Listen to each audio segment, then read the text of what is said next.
Shalom teman-teman JC dan Sinergiak semuanya. Shalom. Siapa teman-teman yang di sini antusias untuk memuji nama Tuhan, bisa lambaikan tangannya. Terus suarakan haleluya 3 kali ya teman-teman. 1, 2, 3. Haleluya, haleluya, haleluya. Yuk teman-teman, mari kita sebelum mulai ibadah kita, mari satukan hati kita mau berdoa.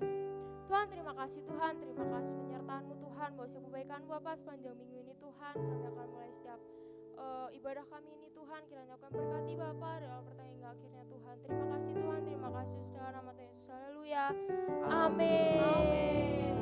Teman-teman di sini siapa yang mengasihi sahabatnya bisa lambaikan tangannya, lalu bisa berikan tepuk tangan yang terbaik, haleluya, ada roti.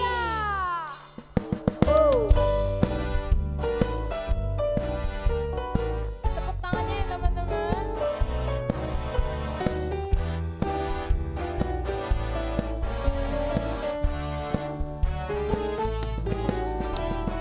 Kau temanku, ku temanmu, kita selalu bersama.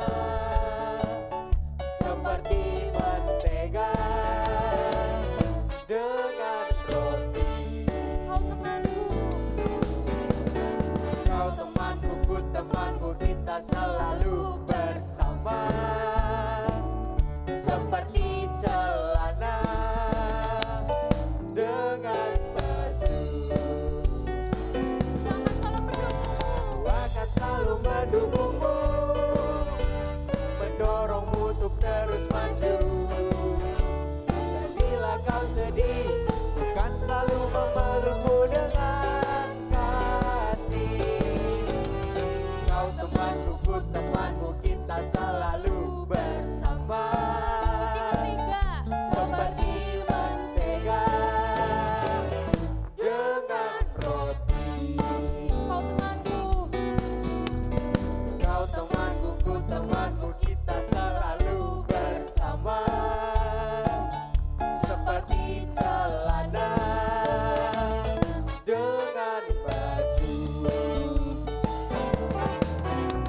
Ku akan selalu mendukungmu, mendorongmu untuk terus maju. Dan bila kau sedih, bukan selalu memelukmu dengan kasih. Kau temanku, ku temanmu, kita selalu bersama. Seperti mentega dengan roti. Kau temanku, ku temanmu, kita selalu bersama. Seperti celana dengan baju.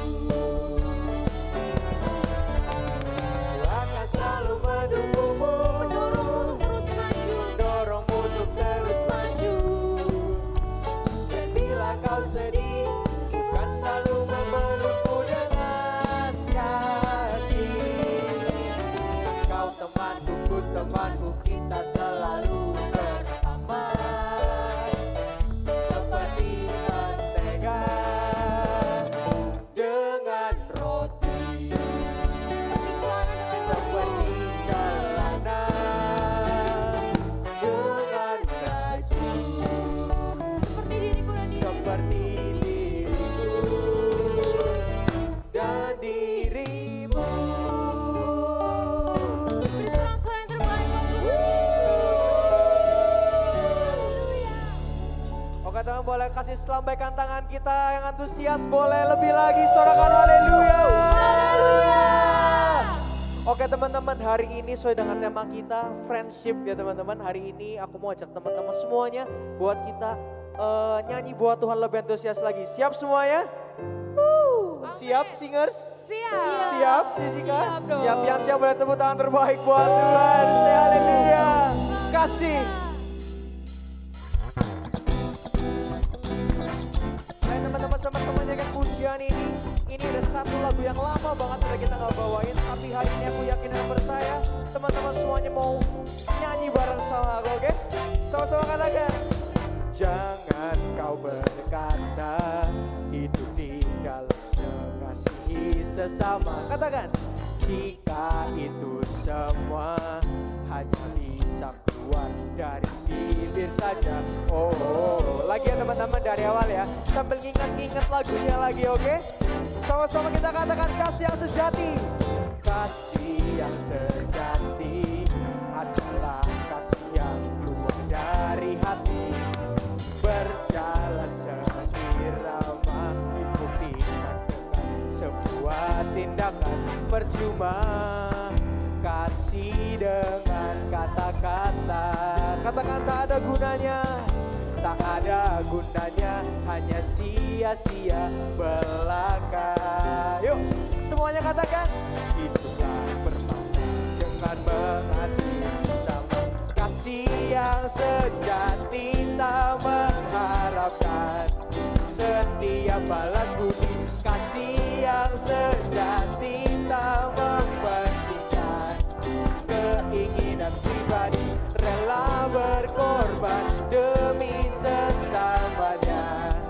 Itulah kasih sejati. Dari awal lagi ya teman-teman, nyanyi pujian ini. Haleluya. Sama-sama kita katakan, jangan kau berkata, jangan kau berkata, hidup di dalam mengasihi sesama. Jika itu katakan hanya bisa keluar dari bibir saja. Oke. Sama-sama kita katakan kasih yang sejati. Siap, katakan. Kasih yang sejati adalah kasih yang keluar dari hati, berjalan seirama, dibuktikan dengan sebuah tindakan. Percuma kasih dengan kata-kata. Sama-sama katakan, tak ada gunanya, tak ada gunanya, hanya sia-sia belaka. Mari sama-sama katakan, hiduplah bermakna dengan. Sambil rangkulan online katakan, yang sejati tak mengharapkan setiap balas budi. Kasih yang sejati tak mementingkan keinginan pribadi, rela berkorban demi sesamanya. Itulah kasih sejati. Sama tepuk tangan ya, sama-sama tepuk tangan katakan, kasih yang sejati tak mengharapkan setiap balas budi. Kasih yang sejati tak mementingkan keinginan pribadi, rela berkorban demi sesamanya. Itulah kasih sejati. Yuk teman-teman sambil buka tangannya, rangkul online katakan, kasih yang sejati tak mengharapkan setiap balas budi. Kasih yang sejati tak mementingkan keinginan pribadi, rela berkorban demi sesamanya. Itulah kasih sejati. Sama-sama katakan, itulah kasih sejati. Itulah kasih sejati. Sekali lagi ya teman-teman, yang paling antusias katakan, itulah kasih sejati. Tepuk tangan terbaik buat Tuhan. Say haleluya. Oke teman-teman, sebelum kita mendengarkan kebenaran firman Tuhan, gue mau ajak kita semua untuk sama-sama datang menyembah Dia. Karena kasih yang sejati itu semuanya dari Tuhan Yesus teman-teman. Dan hanya karena kasih-Nya yang memampukan kita untuk bisa mengasihi secara sungguh-sungguh buat teman-teman kita, buat saudara kita. Terima kasih Tuhan buat kasih-Mu yang luar biasa. Biarkanlah kami bisa mengasihi teman kami bisa mengasihi sesama kami, sama seperti Bapa telah mengasihi setiap kami. Terima kasih buat kasih-Mu Tuhan. Kami mau jadi seperti-Mu, kami mau mengasihi seperti-Mu Tuhan. Mari sama-sama kita sembah Dia yuk teman-teman.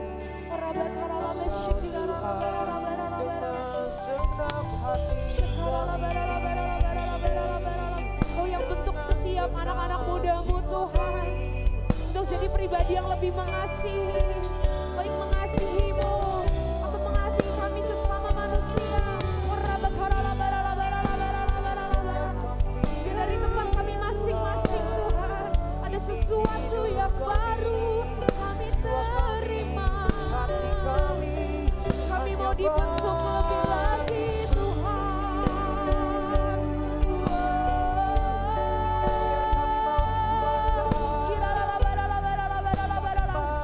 Mari lebih lagi datang menyembah Dia.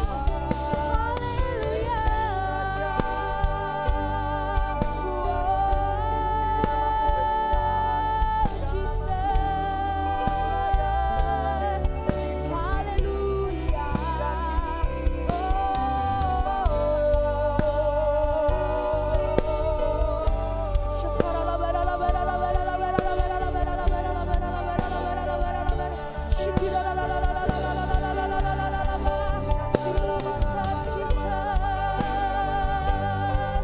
Kami mengasihi-Mu Tuhan, lebih dari apapun Yesus.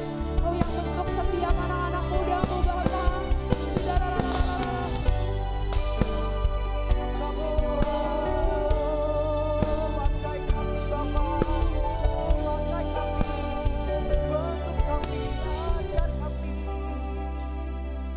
Ini kami Tuhan, setiap anak-anak muda-Mu, kami mau lebih lagi dibentuk Tuhan, biar sesuai dengan apa yang jadi rencana Tuhan. Terima kasih Bapa.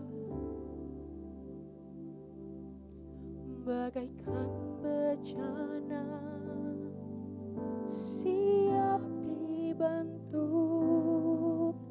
demikian hidupku di tangan-Mu. Dengan urapan kuasa Roh-Mu, ku dibaharui selalu. Jadikanku Allah dalam rumah-Mu. Inilah hidupku di tangan-Mu. Bentuklah turut kehendak-Mu. Pakailah sesuai rencana-Mu.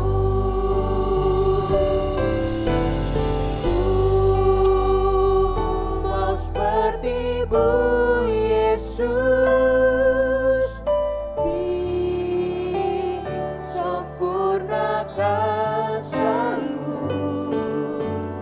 dalam segenap jalanku, memuliakan nama-Mu. Mari beri tepuk tangan yang terbaik buat Tuhan. Mari sama-sama katakan, bagaikan bejana siap dibentuk, siap dibentuk, demikian hidupku di tangan-Mu. Dengan urapan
setiap kami hari demi hari jadi pribadi yang semakin serupa dengan Yesus. Jadi pribadi yang mau berjalan sesuai dengan rencana Tuhan. Jadi pribadi yang bisa mengasihi dengan sungguh-sungguh. Baik kami mengasihi-Mu atau mengasihi sesama kami Tuhan. Kami enggak mampu tanpa kasih-Mu. Maka dari itu Tuhan, curahkan kasih-Mu atas setiap kehidupan kami.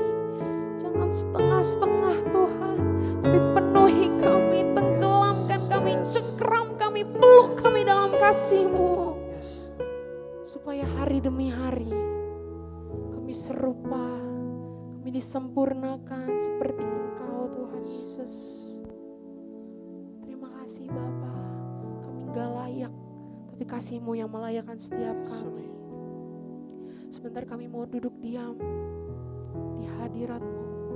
Kami mau dengarkan apa yang jadi kehendak Tuhan dalam kehidupan kami. Kau bukakan pendengaran kami, Kau bukakan penglihatan rohani kami, Kau bukakan hati dan roh kami, supaya kami dapat mengerti Bapa, apa yang Tuhan inginkan untuk kami kerjakan di hari-hari terakhir ini Bapa. Terima kasih Tuhan, terima kasih Yesus.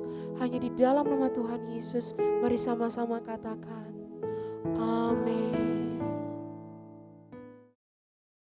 Shalom teman-teman semuanya yang hari ini lagi ibadah bareng. Apa kabarnya nih semuanya di rumah? Pastinya sehat-sehat dan luar biasa ya di rumah.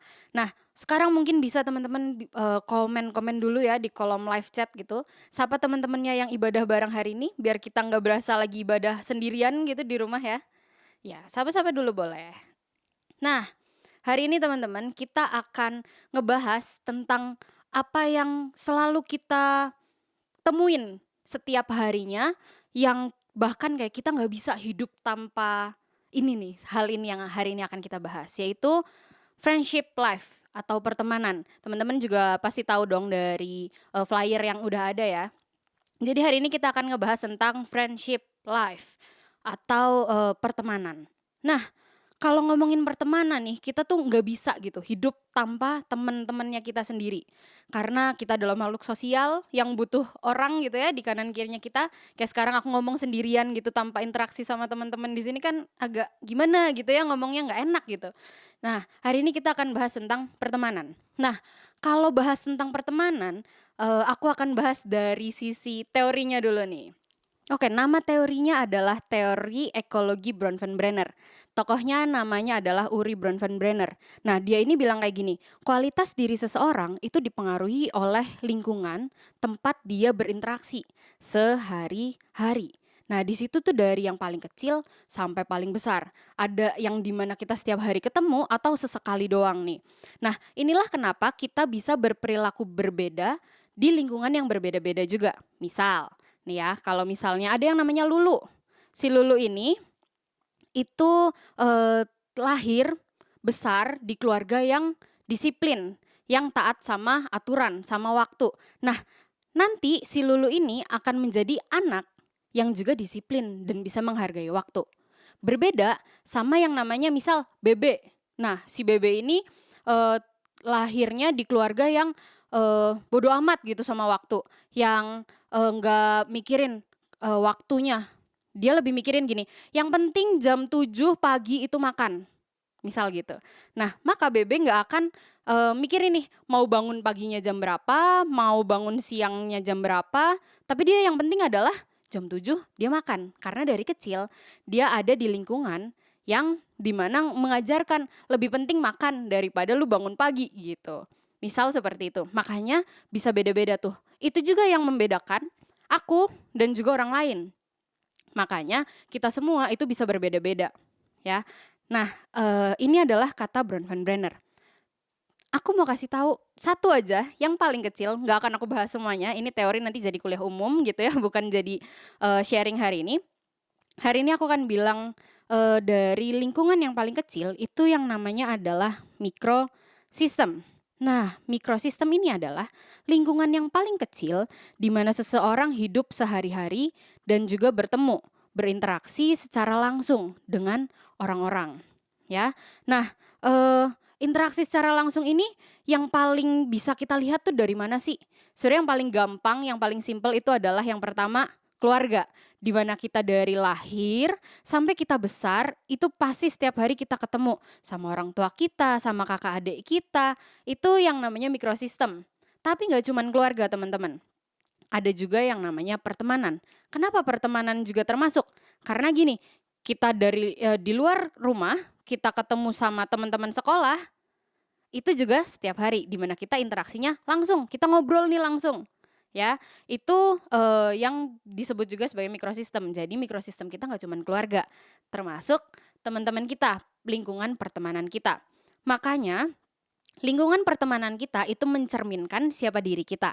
Begitu juga sebaliknya, siapa diri kita itu mencerminkan dengan siapa kita berteman. Contoh, misal kita punya temen yang sama-sama doyan makan. Nah, kalau misalnya kita punya temen yang sama-sama doyan makan, kemungkinan besar kita juga adalah orang yang suka makan. Begitu juga misal, kalau teman-teman kita itu suka olahraga. Mungkin sekarang yang lagi hype gitu ya, sepeda, kemana-mana ngelihatnya di Instagram gitu, wih sepedaan gitu ya. Kalau teman-teman kita orang-orang yang suka sepedaan, kemungkinan besar kita juga orang yang suka naik sepeda. Nah, tapi nggak cuma tentang kesukaan teman-teman, tapi juga karakter yang ada di dalam diri kita. Misal, kita punya teman-teman yang suka memberi, entah itu materi, makanan, atau ilmu gitu ya, memberi. Kalau misalnya teman-teman kita adalah orang yang suka memberi, kemungkinan besar kita juga adalah orang yang suka memberi, sama kayak teman-teman kita. Makanya disebut sebagai cerminan. Tapi nggak cuma karakter baik teman-teman, termasuk juga karakter yang tidak baik. Misal, teman-teman kita itu adalah anak yang nakal, nggak suka taat sama aturan. Kemungkinan besar kita juga adalah orang yang seperti itu. Kenapa? Misal, sebut aja C gitu ya. Si C nih suka ngajakin kita bolos gitu. Ya pasti kita ngikut dong kalau misalnya udah rame-rame gitu ya bolos-bolos, ya kita ikutlah bolos gitu. Nah itu yang dibilang pertemanan kita mencerminkan diri kita. Begitu juga sebaliknya. Nah, pertemanan ini juga bisa mempengaruhi setiap pengambilan keputusan kita. Mungkin kemarin teman-teman yang nonton Bisik juga sempat denger nih tentang ini. Kalau misalnya pertemanan atau lingkungan kita, lingkungan pertemanan kita itu mempengaruhi keputusan yang kita ambil. Misal, kemarin kalau di Bisik nih ceritanya adalah Tirsa nih. Tirsa ini adalah seorang mahasiswa di satu jurusan, dan waktu dia masuk ke semester 2, semester 3 itu dia ngerasa gini, aduh kayaknya gue salah jurusan nih gitu, masuk ke jurusan ini. Waktu dia cerita ke temen, yang temennya itu teman-teman yang gak bener, dalam tanda kutip gak bener, maka keputusan yang Tirsa ambil bisa salah. Misal, waktu dia cerita kayak gitu teman-temannya bilang, udah lu keluar aja gak apa-apa kok, lagian kan kuliah mah bisa nanti lagi gitu, ambil jurusan yang lain yang lu pengen aja gitu. Misalnya kayak gitu. Kalau misalnya kayak gitu berarti kan otomatis buang waktu, buang tenaga, buang duit. Itu adalah keputusan yang bisa diambil karena pertemanan kita.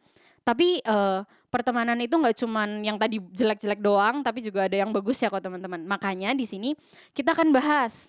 Dan ini lagi hype-hypenya gitu ya, mulai muncul sebuah kata gitu yang terkenal gitu. Yaitu adalah toxic friendship gitu, atau mungkin lebih sering toxic relationship gitu ya. Sebenarnya toxic ini apa sih? Toxic friendship itu apa sih? Nah, jadi teman-teman, toxic friendship itu adalah situasi lingkungan pertemanan kita di mana seseorang itu jadi nggak sehat, ya. Nggak sehatnya bisa mengganggu kesehatan kita gitu di kehidupan kita. Dan juga toxic friendship ini, pertemanan yang tidak sehat ini juga bisa merugikan kita maupun merugikan orang lain, dua pihak gitu. Atau kalau rame-rame bisa aja semuanya kena rugi sebenarnya, ya. Ruginya atau kayak nggak sehatnya itu dalam hal apa sih? Yang pertama itu adalah tubuh atau fisik. Kok bisa tubuh atau fisik jadi nggak sehat karena pertemanan? Bisa, misal teman-teman kumpul atau punya teman-teman yang semuanya suka ngerokok gitu. Nah kalau misalnya teman-teman gak ngerokok, enggak kok kan gue jadi gak ikut ngerokok juga. Iya teman-teman mungkin gak ikut ngerokok, tapi habis itu kan teman-teman menjadi perokok pasif. nggak ngerokok secara langsung tapi ngirup tuh asap-asap rokok. Otomatis teman-teman jadi nggak sehat secara tubuh teman-teman. Atau misal teman-teman punya lingkungan pertemanan yang sama-sama suka minum alkohol. Nah, itu kan pasti kalau udah lagi ngumpul, lagi minum gitu, mabok-mabokan bareng pasti kan dicekokin lah. Terus habis itu dipaksa-paksa untuk minum walaupun udah nolak-nolak. Ya minum lah kita gitu alkohol. Wih, nyobain enak. Lanjut terus, mabok lah di situ teman-teman. Nah, di situ berarti pertemanan teman-teman itu adalah pertemanan yang merusak tubuh atau fisik teman-teman. Itu contoh pertemanan yang tidak sehat untuk tubuh kita. Tapi emang cuma tubuh doang? Enggak cuma tubuh doang. Yang kedua, bisa juga ngerusak jiwa atau psikologis kita. Loh, kok bisa sih kita punya pertemanan yang rusak psikologis kita? Misal kita punya teman-teman yang setiap hari bikin kita stres. Misal setiap hari kita ada di satu kelompok yang sama untuk ngerjain satu tugas sekolah. Tapi ternyata teman-teman yang lain bodo amat sama tugasnya, kita yang ngerjain setiap hari, pagi siang malam kita yang kerjain. Begitu nilainya keluar sama semua gitu teman-teman kita, padahal cuma tiduran, nggak ngapa-ngapain, setiap kali kerja kelompok main. Kita jadi stres gitu ya. Atau jadi sedih, jadi suka meragukan diri sendiri, ngerasa nggak jadi diri sendiri, atau bahkan sampai kita kehilangan kepercayaan sama orang lain. Atau paling sering nih kadang kita merasa dimanfaatkan sama orang karena karena kita orang yang baik gitu. Misalnya kita orang yang baik, terus habis itu teman kita selalu pinjem duit dong. Mungkin kita nggak rugi secara materi, mungkin kita berkecukupan saat itu. Tapi kan lama-lama kita jadi ngerasa kok nih orang temenan sama gue cuma manfaatin doang ya gitu. Di situ teman-teman adalah pertemanan tidak sehat yang mengganggu kesehatan jiwa atau psikologis kita. Nah, tapi emang cuma tubuh atau psikologis doang? Enggak. Ada yang terakhir, pertemanan tidak sehat itu juga punya potensi untuk mengganggu kesehatan roh atau spirit kita. Contohnya seperti apa? Contohnya, ini pertemanan yang bikin kita jauh dari Tuhan. Kita nggak suka ibadah karena kita temenan sama lingkungan ini gitu. Atau kita jadi suka ngelakuin dosa. Misal lagi rame-rame kumpul terus kita ngegosip, ngomongin orang. Paling seneng nih ya kalau misalnya ketemu ngomongin orang, ngegosip gitu ya. Happy kita. Tapi di situ apakah itu adalah sebuah kebenaran? Enggak. Karena gosip itu dosa teman-teman ya. Kita ngomongin orang, bahkan sampai ada yang mungkin setiap kali ketemu kita ngomongin pemimpin. Ada gibahan apa nih tentang si A gitu. Ada julitan apa nih tentang si B gitu. Itu setiap hari dan itu mengganggu atau merusak kesehatan rohani kita teman-teman. Karena itu bikin kita berdosa dan jauh dari Tuhan. Nah, pertemanan-pertemanan ini adalah pertemanan yang bikin kita gak sehat dari sisi manapun. Baik itu tubuh, jiwa maupun rohnya kita. Makanya teman-teman toxic friendship itu harus dihindarin. Nah, untuk bikin lawannya dari toxic friendship tuh apa sih? Nah, di sini ada yang istilahnya namanya healthy friendship. Mungkin simpelnya si healthy friendship ini adalah pertemanan yang sehat yang gak bikin kita sakit, baik secara tubuh, jiwa maupun roh kita. Itu secara simpel. Nah, kita akan belajar dari 2 orang sahabat. Mungkin 2 orang sahabat ini adalah cerita persahabatan yang paling terkenal di Alkitab, yang paling orang tuh kayak, oh pasti tentang ini nih. Mungkin ada yang bisa tebak kali ya. Kita akan belajar dari 2 orang sahabat di Alkitab, yaitu adalah Daud dan juga Yonatan. Ini diambil dari 1 Samuel 18 ayat 20. Nah, cerita singkatnya kayak gimana? Cerita singkatnya itu adalah mereka ini, Yonatan itu adalah anak dari Saul. Nah, waktu Daud akhirnya mengalahkan Goliat, di seluruh bangsa Israel itu Daud dipuja-puja gitu ya, maksudnya dianggap dia adalah pahlawan. Nah, padahal sebelumnya Yonatan adalah orang yang selalu membawa kemenangan di bangsa Israel. Nah, namun setelah ada Daud nih yang waktu itu ngalahin Goliat dan juga bangsa Filistin, semuanya jadi kagum sama yang namanya Daud karena dia berhasil ngalahin Goliat dan Filistin. Yang pada saat itu nggak ada juga yang berani untuk ngalahin si Goliat. Nah, tapi di situ setelah ada pertempuran itu dan mereka jadi kenal, di situ mereka mengambil keputusan untuk bersahabat. Di situ Yonatan gak iri nih sama pencapaian yang Daud punya, padahal di situ Daud dikagum-kagumi sama seluruh bangsa gitu ya. Dan akhirnya di situ mereka berteman gitu ya, jadi sahabat. Nah, kenapa sih kita belajar dari Daud dan Yonatan? Kenapa mereka berdua disebut sebagai pertemanan yang sehat, healthy friendship? Karena yang pertama, ini kita akan belajar bareng-bareng ya.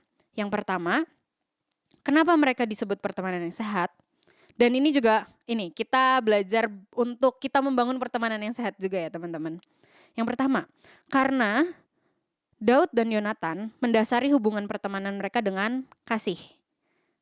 Ayatnya ada di 1 Samuel 18 ayat 1-5, kita baca bareng-bareng. Ketika Daud habis berbicara dengan Saul, berpadulah jiwa Yonatan dengan jiwa Daud. Dan Yonatan mengasihi dia seperti jiwanya sendiri. Pada hari itu, Saul membawa dia dan tidak membiarkannya pulang ke rumah ayahnya. Yonatan mengikat perjanjian dengan Daud karena ia mengasihi dia seperti dirinya sendiri. Yonatan menanggalkan jubah yang dipakainya dan memberikannya kepada Daud, juga baju perangnya sampai pedangnya, panahnya dan ikat pinggangnya. Daud maju berperang dan selalu berhasil kemanapun juga Saul menyuruhnya. Sehingga Saul mengangkat dia mengepalai para prajurit. Hal ini dipandang baik oleh seluruh rakyat dan juga oleh pegawai-pegawai Saul. Nah, di sini kenapa kasih ini penting ya, teman-teman? Sebenarnya nih, Yonatan itu adalah, kan tadi Yonatan itu adalah anaknya raja, anaknya Saul, yang adalah putra mahkotanya. Kalau misalnya Yonatan ini enggak melindungi Daud, ya Yonatan yang akan jadi raja. Kalau misalnya Daud bisa dikalahin gitu ya sama Saul, mungkin waktu itu Saul juga mau bunuh Daud, itu yang akan jadi raja adalah Yonatan. Tapi di sini karena Yonatan dikatakan di Alkitab ini kalau dia sangat mengasihi Daud, dia akhirnya tidak mementingkan kepentingannya dia sendiri. Yonatan sangat mengasihi Daud. Dia tidak mementingkan keinginannya dia, mungkin untuk dulu ya dia pengen jadi raja, atau dia yang selalu dikagum-kagumin seluruh bangsa gitu ya. Tapi karena dia mengasihi Daud dan memutuskan untuk oke, gue mau sahabatan sama dia. Mungkin kalau bahasanya sekarang gitu ya, oke, gue mau sahabatan sama Daud deh gitu. Dan dia tahu Daud mau jadi raja, dia gak iri, dia gak marah, tapi malah dia sangat melindungi Daud. Bahkan waktu Saul itu mau bunuh Daud. Ya, kalau teman-teman nanti baca di rumah ayatnya bagus banget ini kisahnya di 1 Samuel 18 sampai 20. Cuma ada 18, 19, 23 pasal doang, baca deh teman-teman. Karena ini seru banget ayatnya. Di sini kita bisa lihat tuh betapa sayangnya Yonatan sama Daud sampai akhirnya dia juga mau nih rela berkorban. Dia rela dimarahin sama Saul. Sampai Saul tuh istilahnya ngata-ngatain gitu ya, sampai marah nih ke Yonatan. Lu tuh harusnya ya bisa jadi raja kalau lu gak membela-belain Daud, kalau lu gak ngelindungin Daud. Tapi Yonatan tetap memilih untuk melindungi Daud. Cara dia melindungi Daud itu ngasih kode gitu ya lewat panah, terus habis itu nanti dia suruh bujangnya untuk ngambil si anak panahnya dan dia akan teriak nih. Teriaknya itu ada kode A dan juga kode B. Kodenya apa baca sendiri ya teman-teman. Nah akhirnya Yonatan kasih kode nih, bener kasih kodenya. Dan Daud menangkap kode itu dan akhirnya Daud pergi. Karena ternyata Saul memang benar-benar mau bunuh Daud. Nah dari cerita ini kita bisa lihat kalau Yonatan itu sangat mengasihi Daud seperti mengasihi dirinya sendiri. Nah, kasih seperti apa sih yang harus kita bangun? Kasih yang tulus, yang tidak mementingkan kepentingannya diri kita sendiri, yang gak iri sama pencapaian teman kita. Mungkin kayak lagu tadi ya gitu ya. Tadi dibawain lagu kalau kasih itu tidak mengharapkan balas budi, tidak mementingkan kepentingan pribadi, rela berkorban demi sesamanya gitu ya. Dan itu bisa banget kita lakukan gitu sehari-hari untuk membangun pertemanan yang sehat, yang gak toksik nih teman-teman. Misal teman kita nih punya sebuah pencapaian yang wah gitu keren. Kita di situ bukannya jadi iri atau kita malah ih apaan sih masa gitu doang bangga. Justru kita di situ harus ikut juga bangga gitu. Wah teman kita ternyata bisa mencapai hal itu ya. Di situ kita tidak iri sama pencapaian orang lain. Kita tulus mengasihi dan juga nggak mau mendapatkan pamrihnya ya teman-teman. Nah dari dasar kasih inilah yang bikin pertemanan kita jadi pertemanan yang sehat. Yang juga membangun kehidupan kita satu sama lain. Gak cuma kita doang, tapi juga teman kita nih. Karena teman kita juga ngerasain kasihnya dong. Nah, kalau kita punya kasih, kita gak akan saling menjatuhkan satu sama lain. Itu yang pertama yang harus kita punya untuk membangun pertemanan yang sehat. Nah, yang kedua apa sih? Ini juga penting teman-teman, gak kalah penting dari kasih. Yang kedua ini adalah integritas. Nah, integritas ini yang selalu dibahas nih dari kemarin awal tahun sampai mungkin akhir tahun kita akan terus bahas tentang integritas ya teman-teman. Nah, di sini teman-teman bisa baca juga nanti. Integritas ini, aku akan recall sedikit, integritas ini adalah apa yang dilakukan sesuai dengan apa yang dikatakan dan juga dirasakan dalam hati. Jadi selaras nih apa yang kita punya di dalam hati, apa yang kita katakan dan apa yang kita lakukan. Itu namanya integritas. Nah, dari mana Yonatan dan Daud punya integritas? Di sini Yonatan itu menepati janjinya sama Daud. Begitu juga Daud menepati janjinya sama Yonatan. Yonatan di sini punya janji untuk melindungi Daud. Dia nggak mau bunuh Daud. Walaupun ayahnya tuh benar-benar pengen banget ngebunuh Daud nih sampai ngejar-ngejar kemana-mana gitu ya. Yonatan punya janji untuk melindungi Daud. Ya di situ. Nah kalau misalnya Yonatan nggak punya integritas, waktu dia janji, tadi ada kode-kode ya, kode A dan kode B. Kalau dia nggak punya integritas, bisa nggak dia bohong? Bisa banget. Waktu dia bohong, ternyata misal Daud datang malah ke kerajaan gitu ya, Saul semakin gampang untuk bunuh dan di situ Yonatan bisa jadi raja, bisa berkuasa nih atas seluruh bangsa. Tapi karena dia punya integritas dan tadi didasari juga dengan kasih, Yonatan akhirnya mau untuk melindungi Daud. Itulah pertemanan yang sehat. Dari mana Daud menepati janji sama Yonatan? Nah, ini ada di ayat di pasal-pasal setelahnya. Daud ini berjanji untuk melindungi juga mengasihi gitu ya, tidak melupakan keturunannya Yonatan.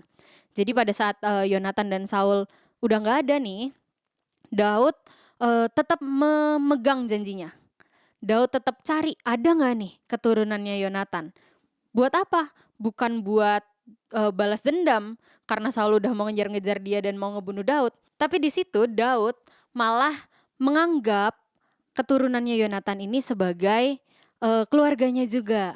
Di situ dia menempati janjinya untuk tidak melupakan keturunan Yonatan, walaupun Yonatan udah nggak ada. Nah, integritas ini juga diperlukan banget teman-teman untuk punya pertemanan yang sehat. Kita harus berani mempertahankan integritas kita. Apa yang ada di dalam hati kita, apa yang sudah menjadi nilai-nilai dalam kehidupan kita, itulah yang harus kita katakan dan itu juga yang harus kita lakukan. Setiap hari teman-teman harus memiliki integritas gitu, terutama juga dalam hal pertemanan. Nah, kalau misalnya nih kita udah punya nilai yang kita pegang adalah firman Tuhan, nilai kebenaran. Tapi ternyata teman-teman kita nih mengarah ke toxic friendship tadi tuh, mulai nggak baca Alkitab, mulai nggak mau ikut ibadah atau perbuatan-perbuatan lain yang nggak benar.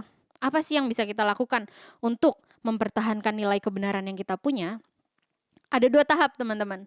Yang pertama, teman-teman harus berani untuk talk it. Teman-teman harus berani untuk ngomong. Kita boleh banget untuk menegur teman kita kalau misalnya memang tidak sesuai apa yang dia lakukan atau apa yang diajak tidak sesuai dengan firman Tuhan. Teman-teman boleh banget untuk ngomong nih, kalau apa yang kamu lakukan itu tidak sesuai dengan firman Tuhan loh gitu. Dan teman-teman juga nggak boleh jadi ikut-ikutan kalau tidak sesuai dengan firman Tuhan. Karena untuk menjaga integritas teman-teman, karena teman-teman tahu apa yang sudah benar gitu ya. Jadi teman-teman harus berani untuk menyatakan ke teman kita, ke sahabat kita, kalau hal itu bukan hal yang benar. Dan hal ini dilakukan biar kehidupan kita itu sama-sama bertumbuh. Ya, nggak cuman kita bertumbuh sendiri aja, tapi juga kita membantu teman-teman kita untuk membangun kehidupannya, untuk juga bisa bertumbuh. Ini yang bisa disebut sebagai pertemanan yang sehat. Nah, kalau misalnya nih kita udah ngomong tapi ternyata teman kita masih aja ngelakuin hal-hal yang gak baik, masih aja melakukan hal-hal yang tidak sesuai dengan firman Tuhan. Tahap yang kedua yang harus teman-teman lakukan. Waktu teman-teman udah ngomong tapi ternyata nggak digubris, ya teman-teman harus berani untuk leave it. Teman-teman harus berani untuk meninggalkan pertemanan teman-teman yang mengarah ke toxic friendship tadi. Kenapa? Karena firman Tuhan juga bilang nih, di 1 Korintus 15 ayat 33, ini ayat yang kayaknya semua orang udah tahu, kalau ngomongin pertemanan pasti ada bahas ini gitu ya. Janganlah kamu sesat, pergaulan yang buruk merusakkan kebiasaan yang baik. Kalau teman-teman udah punya nilai-nilai yang baik, tapi di lingkungan teman-teman semuanya itu adalah orang-orang yang tidak sesuai dengan firman Tuhan, tidak menerapkan nilai-nilai kebenaran, teman-teman bisa kebawa. Itulah yang firman Tuhan bilang. Jadi waktu ada teman-teman kita yang ngajakin kita terus-terusan, waktu kita udah nolak, waktu kita udah bilang kalau itu salah, teman-teman harus ambil keputusan untuk meninggalkan pertemanan tersebut. Kita harus mengambil sikap. Jangan sampai malah jadi kita yang kebawa. Malah jadi kita yang tidak menerapkan nilai integritas kita. Jadi value kebenaran itu gak ada dalam diri teman-teman. Nah, jadi teman-teman untuk punya pertemanan yang sehat, kita harus mendasari setiap hubungan pertemanan kita dengan yang pertama itu adalah kasih. Yang kedua itu menerapkan nilai integritas. Yang dari awal tahun sampai akhir tahun kita akan bahas terus-terusan. Dan semoga nih ya, waktu dibahas terus teman-teman juga akan jadi ingat kalau teman-teman harus punya integritas itu. Nah, kalau teman-teman punya kedua nilai itu, maka pergaulan kita itu akan jadi pergaulan yang sehat. Bukan jadi toxic friendship tadi, tapi akan jadi healthy friendship. Nah, yang perlu diperhatikan lagi, kalau kita punya healthy friendship, itu nggak cuma membangun di satu aspek doang. Tadi ada 3 aspek ya, tubuh, jiwa, dan roh. Kalau misalnya kita punya pertemanan yang sehat, itu bukan berarti kita cuma sehat di tubuhnya doang. Jadi misal setiap hari olahraga jogging setiap hari, tapi sama aja merusak kesehatan jiwa dan juga roh kita. Abis jogging, abis itu ngomongin orang. Nah itu juga bukan pertemanan yang sehat. Karena pertemanan yang sehat itu membangun dalam 3 aspek. Gak cuma di salah satu aspek juga. Nah yang terakhir teman-teman. Dalam prosesnya itu nggak akan mudah. Kenapa? Untuk mendasari dengan kasih dan juga integritas yang kuat. Oke, kita akan masuk ke ayat yang terakhir. Amsal 27 ayat 17 bilang besi menajamkan besi, orang menajamkan sesamanya. Nah, jadi selama prosesnya teman-teman itu nggak akan mudah. Ya, mungkin teman-teman harus banyak mengorbankan hal. Misal kalau teman-teman harus talk it gitu, waktu temennya kalian ngomongin hal-hal yang baik terus kalian ngomong itu salah lo nggak boleh gitu. Mungkin teman-teman akan jadi dibenci sama teman-temannya. Mungkin teman-teman bisa malah ditinggalin duluan sebelum teman-teman meninggalkan pertemanan itu. Mungkin. Jadi memang banyak yang harus dikorbankan untuk teman-teman menerapkan nilai kasih dan integritas untuk membangun pertemanan yang sehat. Tapi kenapa penting untuk punya pertemanan yang sehat? Karena tadi besi menajamkan besi, orang menajamkan sesamanya. Karena itu penting kita punya teman-teman yang value-nya sama-sama firman Tuhan. Value-nya sama-sama kebenaran. Untuk membangun pertemanan yang sehat tadi. Biar diri kita juga diasah, biar diri kita juga ditajamkan sesuai dengan firman Tuhan. Yang nantinya mengarah kepada kebenaran. Dan juga jalannya sesuai dengan apa yang Tuhan mau. Dan pastinya nantinya kita akan terus ya menajamkan setiap diri kita dan lebih tahu lagi nih tujuan hidup kita sesuai dengan apa yang Tuhan Yesus mau. Amin buat firman Tuhan. Mari kita sama-sama berdoa. Bapak terima kasih Tuhan Engkau telah menyertai sepanjang kami ibadah dari awal sampai akhir ya Bapak. Engkau membantu setiap kami, Engkau yang mampukan setiap kami untuk kami dapat memiliki pertemanan yang sehat dan Engkau yang juga memampukan kami untuk berani meninggalkan pertemanan kami yang tidak sehat. Sebentar kami akan melanjutkan setiap aktivitas kami akan menyelesaikan ibadah kami. Engkau yang pimpin setiap kehidupan kami, Engkau memberikan damai sejahtera dan sukacita bagi setiap kami. Makasih Tuhan, hanya di dalam nama Tuhan Yesus, haleluya, amin. Tuhan Yesus berkati.